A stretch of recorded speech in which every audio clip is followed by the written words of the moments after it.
Müəllimə çox asan sualları idi. Yəni hətta elə gözləmirdim də, ümidsizcə getmişdim. Düzdür, özüm az yazdım. İxtisasa görə az yazdım. 20 dənəsi ixtisası idi. 5 dənəsi KT-dən idi, 5 dənəsi də dünya görüşü, məntiq yox idi. Hə, dünya görüşü. O həmin 20 dənə laboratoriyadan idi də, məlumcu laboratorluqdan idi. Onlardan da elə o qədər asan idi ki, suallar. Yəni mən hətta onları belə məntiqlə vəzifələri, hüquqları, laborantın neçə siniflə ştat açılır, onlar idi. Ən birinci sual o idi. Laborant il təqvimində neçə gün məzuniyyətə çıxa bilər? Bir də çox belə laborator nə idi o, laboratoriya vəsaitlərindən idi, materiallardan, stəkan, şüşə, kimya şeylərindən belə. Bir də deyir ki, döşəməyə nə idi? Civə dağılsa onu nə ilə təhlükəsizləşdirərsiniz? Sonra bir sual vermişdi ki, əlinizə qatı sulfat dağılsa onu nə ilə təmizləyib yuyarsınız? Aha. Sonra bir də nə idi? Bir də ki, ən çox laboratdan yadımda qalan suallardan, dünya görüşü düşmüşdü, yanğınla düşmüşdü, əmək məcəlləsi düşmüşdü. Aha. Əmək məcəlləsini əvvəlki qruplarda olanda mən keçmişdim sizə, səhv eləmirəmsə sizin o qrupda. Əsas məqamları. Məsələn, məzuniyyət. Siz o qrupda var idiniz, əvvəlki qruplarımızda var idinizmi?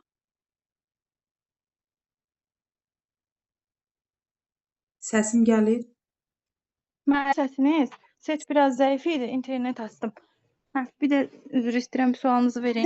Deyirəm, səhv eləmirəmsə də, siz əvvəlki qruplarımızda mən sizə məcəllə ilə bağlı əsas məqamlardan məlumat vermişdim. Bəli, müəllimə, onu yazmışam. O rahat sual idi. İndi hal-hazırda yadımdan çıxdı sualı, amma elən çox o bildiklərimi yazdım. Yanğın haqqında yazmışdım, düz çıxdı. Məsələn, gəlin belə başlayaq. Gəlin belə deyək.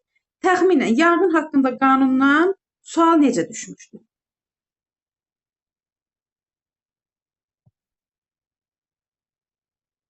İnternet elə bir yenə getdi. Onlar müəllimə 2 il bundan qabaq da eyni suallar düşmüşdü. Bax, o qız xanım dediyi kimi. Hə, bu sualların hamısını biz müzakirə eləmişdik. Bir dənə 5 deyildi, Qalanları 1, 3, 4 onlara aid elədim. Yəni siz vermişdiniz PDF-də elə. Sevda xanım, səsiniz tamamilə kəsilmişdi. Başdan başlayaq. Yanğınla bağlı necə düşmüşdü sual? Müəllimə, yanğınla bağlı sual belə idi ki, deyir ki, yəni işlədiyiniz müəssisədə ən çox laborantın idi də. Laborantın işlədiyi müəssisədə yanğın baş verərsə nələri yerinə yetirməlidir birinci? Orada seçimlər var idi da.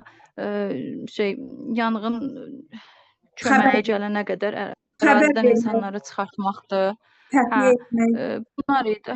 Bəli, onlar idi hamısı. Bir də sonunda yazılmışdı ki, səhv variant o idi da, bir dənə 5-ci variantda səhv idi, onu götürməliydim. Yəni deyir ki, tərpənməyin yerinizdən falan filan, belə həmişə olur testlərdə. O tipli idi elə, o da çıxdı, onu yazmışdım, düz oldu. Sonra əmək məcəlləsi idi.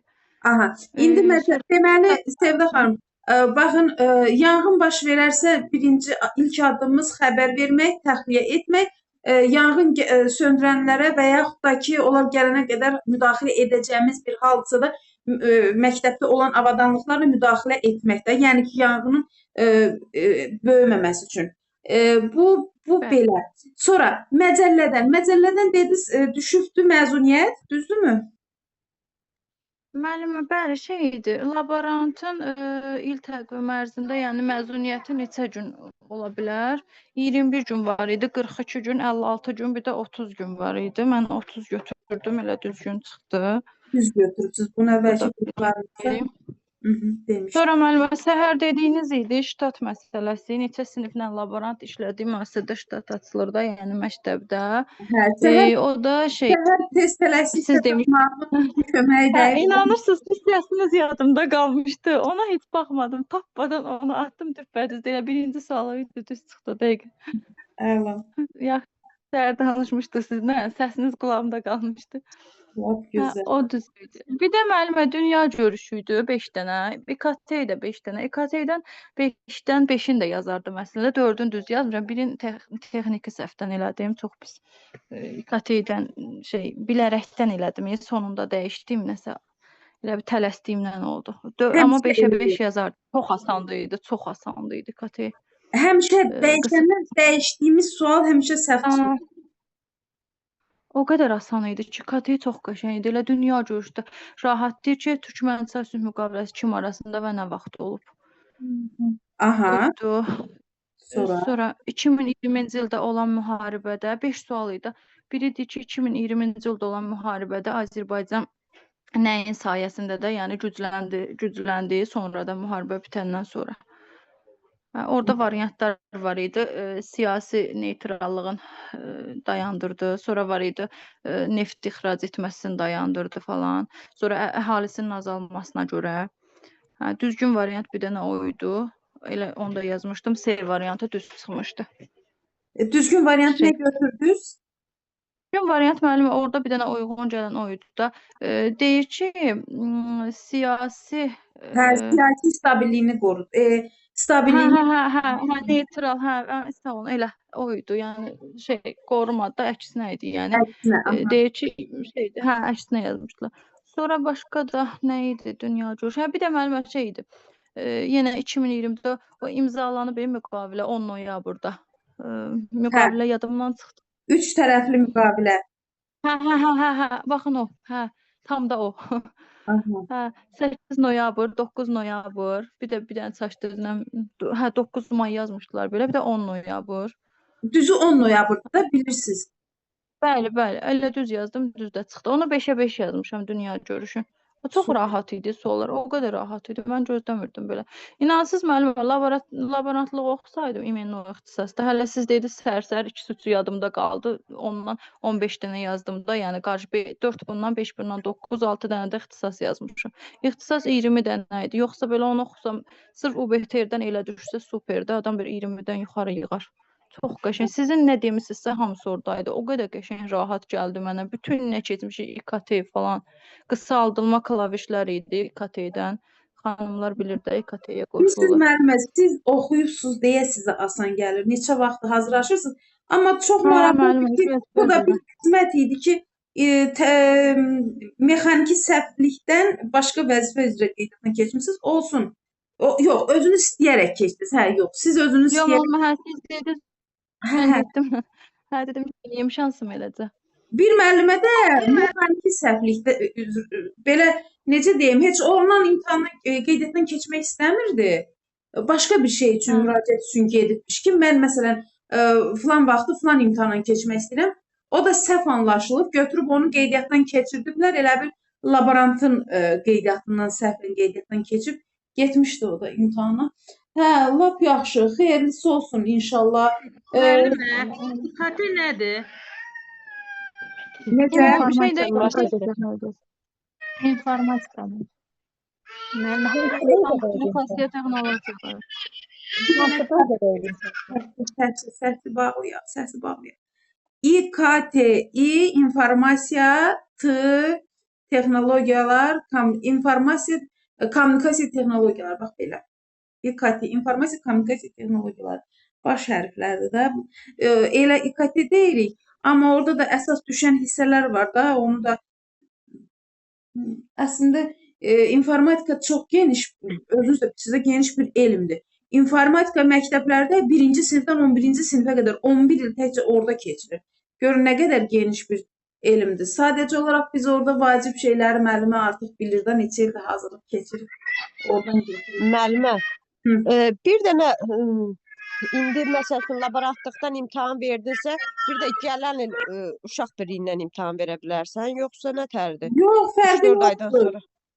Hansı qeydiyyat başlayır, ondan da keçib imtahana gedib, bəli, iştirak eləyə bilərsiniz də. İndi bəxtimizə nə? Sonra yəni təzədən bir də hansısa bir imtahan olsa, yenə ondan da keçmək olur. Əlbəttə, niyə olmur ki? Heç dəxli yoxdur. Mən elə bilirdim, ildə bir dəfə məsəl üçün keçə bilərsən. Yox, elə bir şey yoxdur. 2 aydan sonra da katibəliyin, kargüzarlığın qeydiyyatından keçir. Nə bilim, 1 aydan sonra laborantlığın uşaq birliyin. Fərqi yoxdur, onun heç bir fərqi yoxdur. Hə. Ancaq Tovuzda hələ heç biri başlamayıb da müəllimə onların. Hələ ki başlamayıbdı. Amma yaxın vaxtlarda inşallah gələcək. Səsi bağlayaq, səsi. Ay Allah, uşağın səsinə bax. Uşağın Allah saxlasın. Səssiz yerdə olun. Əgər səsli küylü yerdəsinizsə... Yox, müəllimə, məndə deyil. Hə, tamam. Hə, belə Sevda xanım. Deməli, maksimum neçə sual idi? Bir sual 1 bal idi, səhv eləmirəmsə Sevda xanım sizdə, düzdürmü? Səhv düz aparmırdı. 30 sual idi. İndi qoymadılar keçid balını hələ ki dedi. Namizədlərin vəziyyətindən sonra deyiləcək. 30-dan 15-in yazdım. Yəni ixtisasdan gözləmədiyim qədər yazmışam da yaxşıdır əslində. Heç Hə. məlumatım yox idi. İxtisasdan nə düşmüşdü? Bildik, İxtisasda indi mənim məsələn bilmədiyim şey ixtisasın yaranması, laborantın aha, başqa. o idi. Sonra nə idi? Laborant dediyim kimi də məzuniyyətə neçə gün çıxa bilər. Aha. Sonra müəllimə bu kimya otağında stəkanlarla bağlı idi. Reaktiv stəkanların nə bilim şey necə atmaq lazımdır sınmasın. Sonra bir də ələ dağılanda deyir qatı sulfat dağılsa nə ilə təmizləyərsiniz. Sonra döşəməyə civə dağılarsa onu nə ilə zərərsizləşdirmək olar. Belə Aha. tipli suallar idi. Başqa yadda qalmır, eləmi? Məsələn, Bəlkə hansı də yadıma biraz düşəcək. Hər dərsdə biraz deyərəm indi. hə, Biraz da yorğunluq Müəllimə, nasıl olmamada çıxıbdı. indi kompüterdən verdiniz o sualları siz imtahanı, yoxsa kompüter idi. Hə, kompüter. keçən il mən Şəmkirdə imtahan verəndə eləcə bizə müəllimə kağızda verdilər. Mən 18 dənə Bizdə də yazmışdım. elə idi 20-dən keçən il. 18-im. Bu amma məntiq yox idi da bu il. Məntiq olmuyor. Keçən il olubmuş amma dedilər. hə. Hə, məntiq var idi keçən Bir il. dənə də məntiq yox idi. Dəyişir də, o fərqli ola bilir. Məsələn, gələn ildə ola bilər ki, məntiq olsun, dünya görüşü olmasın. Biraz fərqliliklər olur. Amma Hə, müəllimə, Dünya o görüşü yox idi o BTR-in vaxt. o BTR-in imtahanında müəllimə belə düşsə var, İKT, qanun, da yanğın, əmək məcəlləsi falan şey, dünya görüşü belə düşsə, o BTR-in də öz ixtisasına belə laborantın ixtisası kimi də hə müəllimə bir də şey var da, laborantın vəzifə və hüquqları, vəzifələri ayrı test, hüquqları ayrı test. Belə idi. Sonra nələri yerinə yetirməlidir, nələri bilməlidir, onlar var idi, hə. 20 dənə sualın içində. Yəni belə düşsə var, o BTR-dən çox qəşəng olar, əla yazmaq olar. O qədər asan idi ki. İndi laboratoriya şeylərini bilmirəm mən, cihazların falan da, o stəkanlar falan, nə bilim, civəni, zətdə kimya ilə bağlı, amma o BTR-də belə düşsə ixtisasa aid belə çox rahat suallar idi. Hə, bu normal. Test oxşuluğuna nə qədərdir? Yəni Necə? testin özü nə qədərdir? Neçə dənə olur? 20 dənə, 30 dənə? 30 idi. 30 dənə idi, səhv düz aparmırdı. Biri də bir sual. 20 ixtisas, 5 dənə dünya görüşü, 5 dənə də İKT. O məzuniyyətdə sən 30 yazdın dedin, eləmi? Bəli. Keçəcək. Mənim o 21 gün olmur. Yəni təzə girən biri 21 günə çıxmır. Yox, o 21 gün. xadimələrdədir, bağbandadır, gözətçidədir. Laborantlar 30 gündür, kitabxanaçı 30 gündür, təsərrüfat müdiri 30 gündür, müəllim 56 gündür. Sonra kim qaldı? Müəllimə, uşaq birliyi bə 56 gündür. Uşaq birliyi 56-dır, psixoloq 56 gündür. İndi sizə onu keçəcəm, o Katibə qaldı müəllimə. katibə 21-dir. Bir də müəllimə yadıma düşdü. Bir sual var idi. Deyir ki, hansılar pedaqoji işçilərdir? Doktorant idi, təsisçi idi, uşaq birliyi, laborant, bir də nə idi? Obşum təsisçi ilə doktorantı çıxdım, o bir variant. Laborantla uşaq birliyini seçdim. Bir dənə nəsə var idi, yadımdan çıxdı. Onu da seçdim, yəni. Bunlar idi. Sualın biri də buydu. Hə, təhsil haqqında bax, hər dəfə əvvəlki qruplarda demişəm, bu qrupda hələ bu gün keçəcək o mövzuyu. Təhsil haqqında qanunda maddə 31-də demişəm ki, göstərilir pedaqoji işçilər. Bu uşaq birliyinə də düşmüşdü bir dəfə ki, uşaq birliyi pedaqoji işçidir, təxminən belə bir sual. Bəli. Müəllimə, bir katibədən başqa qalan hamısı şeydir də, pedaqoji işçi sayılmır, laborantdır, uşaq birliyidir, Bəli. kitabxanaçıdır. Bəli. Çünki qanunda da öz təsdiqini tapıb ki, bunların hamısı pedaqoji işçi sayılır. Elə onu deyirəm də, təhsil haqqında qanunda maddə 31-də kimlər göstərilirsə, onlar pedaqoji işçidir. Bəli. Çox adam deyir laborant texnikidir, xeyr, elə deyil. Müəllimə, bir sual verə bilərəm. Buyurun. Müəllimə, Naxçıvanda, elə bir bizdə də, Naxçıvanda laborant imtahanı olmayıb hələ. İndi köhnə elə bir işçinin də laborantın yerinə başqa bir işçi gətiriblər də. İndi o müvəqqəti sayılır, yoxsa elə olacaq laborant? Valla onun məktəb daxilində bilmirəm necə tənzimlənib. Daha doğrusu məktəb daxilində də qaydalar var da. Yəqin ki, qaydaya uyğun ya müvəqqəti olaraq əvəz etməklə gəlibdir, bilmirəm. Ya da imtahanı gözləyirlər, imtahandan keçəndə məsələn daimləşəcək. Yəni bilmirəm. İndi prosesi bilmirəm ki, orada nə baş verib. Məsələn, ola bilər ki, məsələn, çıxmış işçinin yerinə müvəqqəti ola bilər ki, işləsin, sonra imtahandan keçəndən sonra konkret müqavilə bilmirəm indi vallah, dəqiq deyə bilmərəm sizə. Müəllimə, o İndi müəllimə imtahan elə dağılarsa, olacaq. biz onu nətər təmizləyək? Necə? Ofisdə. Necə? O sulfat turşusu elə dağılarsa, onu necə əldən çıxartmaq olar? Çox maraqlıdır ki, variantda nələr var imiş. İlk olaraq soyuq suda belə normal su ilə yumaq.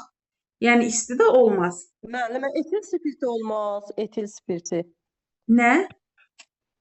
Demək, ələ qatı sulfat turşusu dağıldıqda, ümumiyyətlə birinci növbədə, birdən bax müsahibədə belə bir sual düşər. Birinci növbədə tam təhlükəsizlik təmin olunmalıdır. Qoruyucu vasitələrdən, yəni əlcəkdir, eynəkdir, bunlardan istifadə etmək lazımdır ki, əgər elə bir hal baş versə, əlcək yəni qorusun əli. Belə olmayıbdır, amma yəni təhlükəsizlik təmin olunmayıbdır, təhlükəsizliyinizi gözləməyibsiniz. İndi olar ki, bu hal baş verib. O zaman soda, natrium bikarbonat da yazıla bilər. Soda da yazıla bilər. Və yaxud da ki, kalsium karbonatla, bu da əhəngdir. Kalsium karbonat da əhəngdir. Natrium bikarbonat sodadır, kalsium karbonat da əhəngdir. Yəni iki adda da verilə bilər. Bunlarla təmizləmək olar. Bunlar nədən ötürüdür? Bunlar neytrallaşdırır bu maddəni. Ondan sonra da bol su ilə əli yumaq lazımdır. Belə. Civə dağıldıqda isə, sizdə kükürt, bax məsələn, onu bax bəzən bir dəfə imtahanda düşmüşdü ki, civə dağılıbdır. Nə ilə təmizləyərsiniz? Variantın birində var idi, məsələn, tozsoranla təmizləyərdim, nə bilim, digərində var idi, süpürgəyə. Müəllimə, bir də. Nə? Kükürt çıxdı doğrusu, xlor var idi, kükürt çıxdı, cavab düzgün cavab. Su idi, kükürt idi, xlor idi, dəm qaz, yox, nə qazı idi. Bir də qələvi nədir bilmədim da, bir də o var idi variantda, amma düzgün cavab mən nə seçmişdim? Mən xlor seçmişdim, kükürt çıxdı A variantı. Səhv yazmışdım. Sonra bir də bir də var idi müəllimə, hidroger qarışıqları bir-birindən ayırmaq üçün hansı üsuldan istifadə edilmir.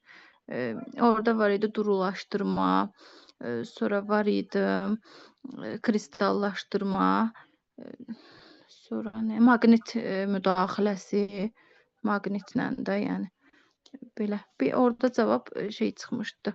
Durulaşdırma ilə olmaz, yəni. Süzmə, variantlarda süzərək də, yəni kristallaşdırma filan, amma cavab olaraq o çıxmışdı. Durulaşdırma ilə olmaz, yəni. Ayırmaq hidrogel qarışıqları bir-birindən. Müəllimə, neçə faizli soda dediniz ki, var idi? Faizlər də verilmiş. 30 faizli müəllimə, 30 faizli çay sodası belə yazılmışdı. Bir də 60 faizli çay sodası qələvi belə yazılmışdı. Variantlar bu idi. 60 faizli çoxdur onu təmizləmək üçün. 30 faizli olmalı idi. Amma baxmadım müəllimə ona ki də onlar ixtisas deyildi deyə moralimə bozdular. Heç baxmadım ki, yəni nəyin düz eləmişəm. Əsas elə baxdım, bir dənə o KT-yə bir dənə texniki səhvimə baxdım. Qalanlarına baxdım ki, düzdür. Və dünya görüşündə də bir səhv eləmişəm. Götürüb 1813 Türkmənçay müqaviləsini bildiyim halda götürdüm, tərsinə yazdım. 28 həmişə Gürcüstan Türk müqaviləsindən Türkmənçay ilə abituriyent vaxtımdan qarışdırırdım. Burada da qatışdırdım. Sonra nə idi? O idi. Asan suallar idi. Dünya görüşü vəbşi asan idi. Elə hamısı. Siz nə keçmişdiniz, hamısı orada var idi. Bütün hamısı. EKT-dən rahat idi. Kəsib mübadilə buferinə köçürmək. Ctrl plus X-la. Sonra nə idi? Kompüterin hansı çıxış qurğusu, giriş qurğusu deyil. Klaviatura idi, mouse idi, skaner idi, printer idi. Onu da düz yazım. Bir dənə səhvim onda oldu. Texniki səhv elədim. Çox pis, o qədər pis oldum şeydə. Deyir ki, elektron post vasitəsilə nəyi göndərə bilmərik. Qovluq idi, video fayldı, elektron təqdimatdı, elektron cədvəldi. Bunları bir dənə qovluğu göndərmək olmaz. Onu vurmuşdum. Götürüb axırda ondan növbəti testi yazanda əlim dəyib ox işarəsinə vurmuşam video faylı. Ona görə bir dənə o 5-ə 5 yazacaqdım İKT-dən. Çünki hamısı su kimi idi, rahat. Hamısı sizlə birinci Fəridə müəllimə, sonra da Səidə müəllimənin keçdikləri idi hamısı. Allah xeyirli olsun. Keçmişimizdə hamısı oradaydı. İnşallah müəllim, Allah razı olsun. Sayənizdə o qədər güvənliydim, o qədər rahat idim. Uşaq birinə bu qədər həssas salmazlar yəqin ki, müəllimə. Yox, onun fərqi yoxdur. Hansısa vəzifədə həm çətinliksə, siz çətinlik test hazırlananda orada çətinlik səviyyələri olur. O bütün imtahanlarda gözlənir. Biz bax məsələn bu laborantların işə qəbulunda elə laborantlığa məsələn hazırlaşanlara da çox vaxt deyirik ki, orada sizə məsələn fənn laborantı üzrə gedirsinizsə də, kompüter laborantı üzrə gedəndə heç kompüter üzrə düşür. Orada kimyadan, fizikadan nəsə düşmür. Amma kimya fənn laborantı, kimya bir də fizika fənn laborantı olur məktəblərdə. Orada vəzifədən düşür. Vəzifədən necə? Yəni sırf kimyadan nələrsə də düşür. Bu da biz kimya geniş böyük bir fəndir. Biz onu nə qədər keçək ki, kimyanı bilmirik axı nədən düşür. Ona görə elə əvvəlcədən də deyirik ki, heç olmaya, bax məsələn, 2-3 sualı çıxın ki, bu sırf kimyadır. Bu da sizin lap məktəb dövrlərinizdən əldə etdiyiniz biliklərdən nə isə yadınızda qalıbsa, sizin üçün rahat olacaq. Kimya dərsini yaxşı oxumusunuzsa da sizə rahat olacaq. Yox, kimya dərsini yaxşı oxumamışsa da çətinlik çəkəcək. Amma ümumi olaraq laborantların dərsində biz bunları qeyd edirik. Bu çox düşən suallar, civə dağlarsa, yod ləkəsi, bax bunlar çox düşən suallardır. Bax, yod ləkəsi düşərsə paltara nə ilə təmizləyərsiniz? Civə dağlarsa yerə, ətrafa nə ilə təmizləyərsiniz? Sulfat turşusu və yaxud da bir digər turşu adı ola bilər. Əla dağlarsa nə ilə təmizləyərsiniz? Bax, bunlar daimi olaraq düşən bir şeylərdir. Bunları ona görə dərslərdə, vəzifə dərslərində keçəcəyik inşallah. Bax belə, indi keçək dərsimizə. Bir də bax, Vəfa müəllimə, bir də üzrlüsən. Biz axı qeydiyyatdan keçəndə elə sadəcə o laborant yazılmışdı. Orada nə kimya, nə İKT laborantı yazılmayıb axı. İndi mən İKT-yə getmək istəyirəm. İndi mən 2 il bundan qabaq da İKT-yə getmək istəyirdim. Mənə gəldi kimyadan düşdü. İndi mən necə bilim ki, mənə hansı fənlər düşəcək və yaxud da mənə hara atacaqlar? Çünki yenə deyirəm, qeydiyyatdan keçəndə laborant sadəcə yazdım. Oranın qabağına nə kimyası, nə İKT-si yazılmır. Çox regionda belə olur, düz deyirsiniz. Ümumi laborant vəzifəsi gedir. Mən sizlə razıyam. Amma elə regionlarda olub ki, informatika laborantı və fənn laborantı orada qeyd olunubdur qeydiyyatdan keçəndə. Amma elə regionlar da var, düz deyirsiniz, ayrımırlar. Sadəcə laborant ümumi yazılır, bəli. Bəli, sonra da ümumi də sual düşür. İKT zaten hamıya düşür, kompüter laborantına da, fənn laborantına da sözsüz. Eləyək. Deməli, bizim axırıncı dərsimiz, tapşırığımız təhsil haqqında qanun olubdur. Gəlin təhsil haqqında qanunu sual cavab eləyək. Sonra testlərimizə baxaq.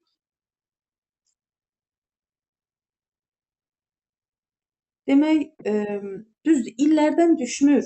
Amma yenə də bilək də oxuduğumuz qanunun ilini bilsək yaxşı olar.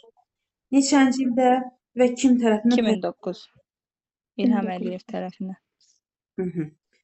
Tamam. Necə xarakter daşıyır təhsil ölkəmizdə? Deyim müəllimə? Dünyəvi və fasiləsiz. Dünyəvi və fasiləsiz. Dünya, bəli. Aha. İndi mən bir-bir verim, ad çəkərək sual verim ki, səsimiz də qarışmasın, bir-birimizə də maneə olmayaq. Bəli, ölkəmizdə təhsil dünyəvi və fasiləsiz xarakter daşıyır. Dünyəvi nə deməkdir? Ülviyə Piriyeva deyə bilərsinizmi? Kim deyə bilər? Dünyəvi. Mən deyə bilmərəm. Buyurun Məryəm xanımdır da, eləmi? Bəli. Ha. Dünya standartlarına uyğun təhsil. Dünyəvi təhsil başqa kim deyə bilər? Təhsil din. Müəllimə, öz dəyərlərimizi, milliliyimizi qorumaqla dünyəvi təhsil sistemini yaratmaq. Aha, doğru deyirsiniz. Bilsiz necə? Təhsilin dindən ayrı olması deməkdir. Bax, məsələn, ölkəmizdə dünyəvi təhsildir, yoxsa dini təhsildir?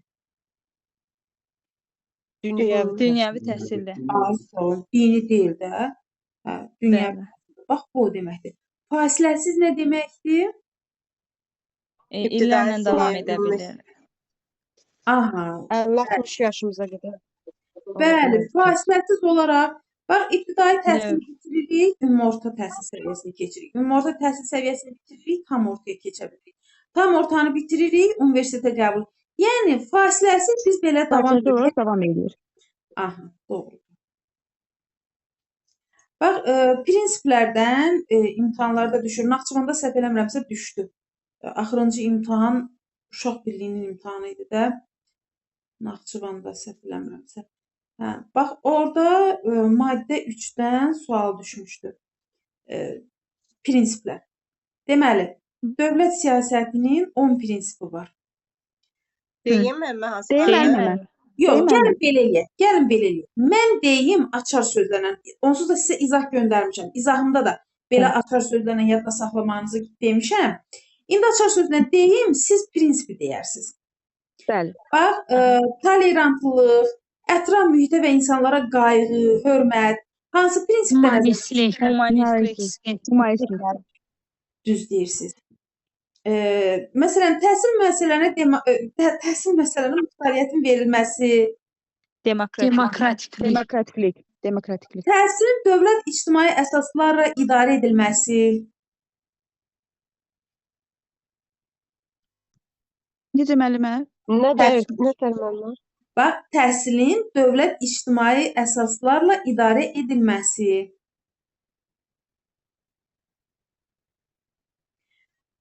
Bax, mən izahımda da demişdim. Dövlət ictimai əsaslarla təhsilin idarə olunması, təhsillərin azad düşüncə ruhunda tərbiyə edilməsi, muxtariyyətin verilməsi, bunlar hamısı Demokratiklik. Bax, dövlət ictimai xarakterli idarə etmə nə deməkdir? İndi biz növbəti o dərslərimizdə də təkrar vaxtımız çatmasa, onsuz da ki biz daimi təkrar eləyəcək də elə bir dəfə keçib getmirik. Yaddan çıxmasın deyə siz bu haqda deyəcəksə. Bax, dövlət ictimai xarakterli idarə etməyə bir misal deyim.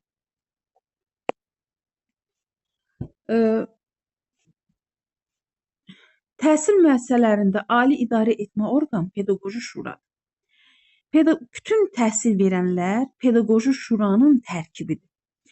Pedaqoji şura nə üçündür? Bax, görürsünüz, adından da bəllidir. Ali idarə etmə orqanıdır. Sonra bir şeyə də inteqrasiya eləyək. Bax, siz oxudunuz təhsil alanın, təhsil verənin, valideynin hüquqlarını. Hər üçünün də hüququnda idarə etmədə iştirak etmə hüququ olduğu göstərilibdir. Bu idarə etmədə iştirak etmə hüququnu bizə nə verir? Pedaqoji şurada iştirakımız. Bax, idarə etmədə iştirak etmə hüququmuz var. Yəni, bu nə deməkdir? Biz pedaqoji şurada iştirak edə bilərik və orada fikir bildirə bilərik. Və bizim səs vermə hüququmuz var pedaqoji şurada təhsil verənlərin yəni. İndi deyəcəksiniz ki, valideynlər də pedaqoji şurada iştirak edə bilirmi? Valideyn komitəsinin sədri olur məktəb üzrə. Bax, o da pedaqoq şuranın tərkibidir. Elə bilin ki, valideynlərin sözünü pedaqoq şurada səsləndirir. Orada da səs verməklə qərar qəbul olunur. İstənilən bir halda səs verməklə qərar qəbul olunursa, bu o deməkdir ki, burada idarə etmə demokratikdir. Gördünüz, demokratiklik prinsipinə gəlirəm, hansı ki, dövlət ictimai xarakterli idarə etməyə gəlir. Deməli, biz orada səs çoxluğuyla qərar qəbul ediriksə də, deməli, bu idarə etmə demokratikdir. Bunun özü dövlət ictimai xarakterli idarə etməyə bir misaldır. Bunu belə izah edirəm, deyirəm, bəlkə hardasa ehtiyacınız olar. Sual verilə bilər. Məsələn, müsahibədə olmuşdu sual, səhv eləmirəmsə. Deyir ki, laborant pedaqoq şuranın tərkibidirmi? Pedaqoq şurada iştirak edə bilirmi? Bəli. Çünki təhsil haqqında qanunda maddə 31-də də göstərilir ki, təhsil verənlər kimlərdir? Pedaqoq şurada da təhsil verənlər iştirak edir. Təkcə təhsil verənlər deyil. Valideyn komitəsinin sədri, məktəb üzrə, sinif üzrə yox. Bütün təhsil verənlər deyəndə kimlərdir? Kitabxanaçı, uşaq birliyi, laborant, psixoloq, müəllimlər. İndi direktor, müavin təşkilatçı bu, heç bunlar da zaten təhsil verəndir. Məsələn, sual verirlər, bəs katibə? Katibə xeyr. Çünki katibə pedaqoji işçi deyil. Amma məsələn, pedaqoq şuranın əsasnaməsi var. O əsasnamədə yazılsaydı ki, məsələn, katibə, bəli, o zaman katibə də pedaqoq şuranın tərkibi ola bilərdi. Amma orada yazılıb təhsil verənlər. Təhsil verənlər də indi sabahdır sizə. Sonra kimlər iştirak edə bilir pedaqoq şurada? Tibb işçisi də iştirak edə bilir. Düzdür, hər məktəbdə tibb işçisi yoxdur. Çox az, yəni barmaqla sayılacaq qədər məktəblərdə tibb işçisi ola bilir. Yəni, mən tanıdığım demək olar ki, 90% məktəbdə yoxdur. Olarsa da, o da pedaqoq şurada iştirak edə bilər. Bax, belə. Yəni, bunu niyə gətirdim, belə izah elədim? Dövlət ictimai əsaslarla idarə etməyə misal gətirir. Yaxşı. Sonra, deməli, bax, təhsilimizin dünya təhsil sisteminə qoşulması. İnteqrasiya. İnteqrasiya. Qovuşması. Düzdür. Bəs əldə olunmuş təcrübənin yəni Varislik. Burada təhsil sahəsində əldə olunmuş sözsüz ki, təcrübədən gedir. Növbəti nəslə ötürülmə varislik deməkdir. Doğrudur. Bəs təhsil fəaliyyətinin açıqlığının genişlənməsi?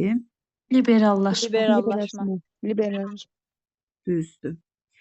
Bax, təhsilin mövcud standartlara, normalara uyğunluğu. Keyfiyyətlilik. Ay, sağ olun. Həmişə deyirəm ki, qruplarda bu keyfiyyətlik prinsipinin səmərəliyi qarışdırmayın.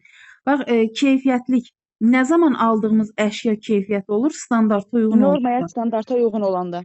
Ay, sağ olun. Bax, bu prinsipdə də deyir ki, əgər təhsil standarta, normaya uyğunsa, deməli keyfiyyətlidir. Prinsip onu demək istəyir. Səmərəlilikdə də nə deyildi? Açar söz. Faydalı. Təhsilin elmi inkişaf edən son nəticəsi. Aha, Müasir metodlarla təşkil. aha, bəli. Faydalı müasir metodlarla təşkil.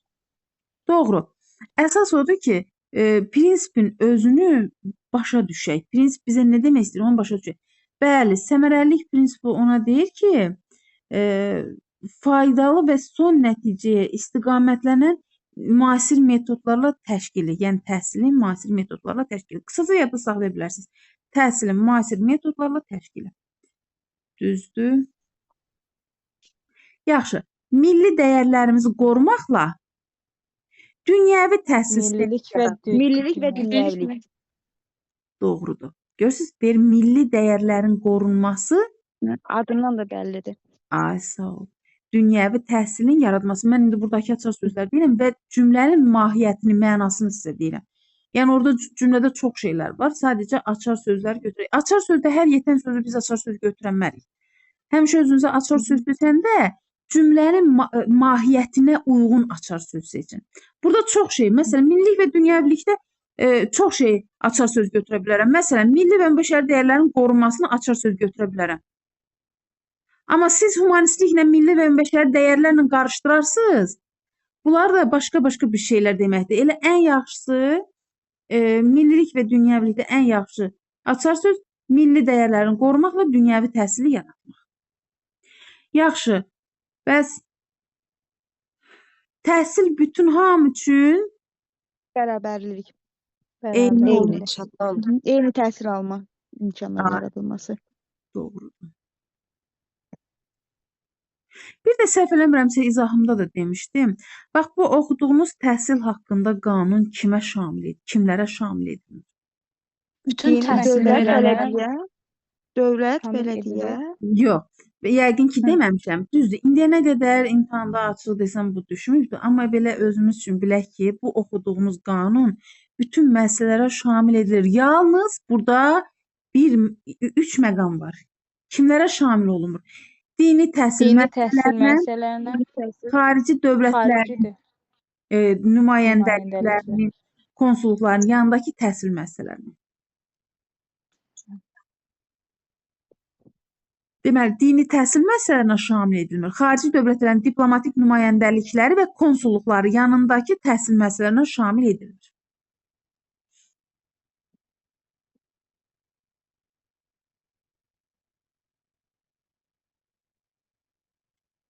Hə, bax, bu bir neçə təhsilin məqsədi bir neçə imtahanda düşübdür. Açar sözlə təhsilin məqsədini qısa kim deyə bilər? Bir nəfər. Mən deyim mən. Deyirəm. Məryəm xanım, buyurun. Müstəqil vətəndaş və şəxsiyyəti yetişdirmək, mütəxəssis kadr hazırlamaq, bir də Öz əmək məsuliyyətini fəaliyyətinə, dərk edən, səmərəli əmək Onları fəaliyyətinə. Azərbaycançılıq ruhunda böyütmək, tərbiyələmək. Onları əmək Vətənpərvərlik, fəaliyyətinə hazırlamaq. Azərbaycançılıq. Bax, indi gəlin belə deyək. Bax, belə deyək. Əslində mən izahımda demişdim bunu. Bax, təhsilin məqsədi 3 bənddə göstərilir. Maddə 4-də 3 bənddə. Yəni 3 cümlə ilə göstərilir.